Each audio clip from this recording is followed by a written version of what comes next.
भारत बाबर का देश नहीं, भारत महाराणा प्रताप छत्रपति शिवाजी महाराज, चंद्रशेखर राजगुरु सुखदेव भगत सिंह का, रामकृष्ण का, शिव का देश है, सनातन का देश है। बाबर एक विदेशी आक्रांता और लुटेरा था, बर्बर था, इसलिए उसके नाम को महिमा मंडित करने वाले लोग, मुझे लगता है वो कहीं ना कहीं भारत के साथ गद्दारी कर रहे हैं। बाबर जो है कोई भारतीयता का प्रतीक नहीं है, बल्कि वो विदेशी आक्रांता का प्रतीक है। तो ये लड़ाई हिंदू मुस्लिम नहीं, बल्कि विदेशी आक्रांता वर्सेस भारतीयता की है। विदेशी आक्रांता के नाम पे मस्जिद का नींव रखा गया, इससे बड़ा दुर्भाग्य कुछ नहीं होगा। ये पूरे बंगाल ही नहीं बल्कि पूरे देश के लिए दुर्भाग्यपूर्ण है। मैंने सुना है कि उसका फाउंडेशन किया गया है, स्टोन रखा गया है। भारत बाबर का देश नहीं, भारत महाराणा प्रताप छत्रपति शिवाजी महाराज, चंद्रशेखर राजगुरु सुखदेव भगत सिंह का, रामकृष्ण का, शिव का देश है, सनातन का देश है। बाबर एक विदेशी आक्रांता और लुटेरा था, बर्बर था, इसलिए उसके नाम को महिमा मंडित करने वाले लोग, मुझे लगता है वो कहीं ना कहीं भारत के साथ गद्दारी कर रहे हैं, और ऐसे लोग कभी भी अपने मकसद में कामयाब नहीं होंगे। हम इस्लाम का, मुसलमान का विरोध नहीं करते, लेकिन बाबर ना तो इस्लाम को फॉलो करता था, ना मुसलमान था। वो विशुद्ध रूप से एक आक्रांता, एक बर्बर, एक क्रूर शासक था। उसको महिमा मंडित नहीं करना चाहिए। 6 दिसंबर को कैसे याद करते हैं? ये वो दिन है जिस दिन बाबरी मस्जिद को ढहाया। ये 6 दिसंबर गुलामी की निशानियों को मिटाने का दिन है, और गुलामी की निशानियां चाहे कहीं पर भी है, मिटनी चाहिए। चाहे वो हमारे तीर्थ स्थलों के रूप में हो, चाहे वो किसी नाम के रूप में हो, चाहे वो हेल्थ में, चाहे एजुकेशन में।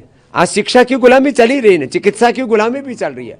तो सभी प्रकार की गुलामी की निशानी और गुलामी की मानसिकता से पाने का ये वक्त है।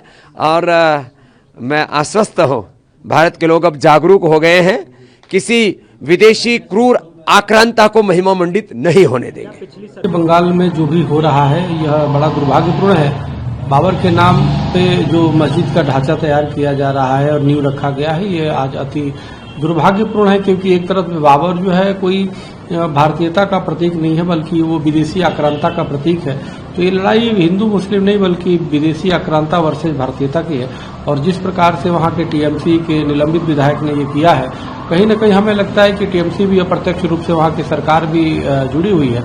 अगर नहीं जुड़ी होती तो बहुत पहले उनके खिलाफ कार्रवाई कर दी होती।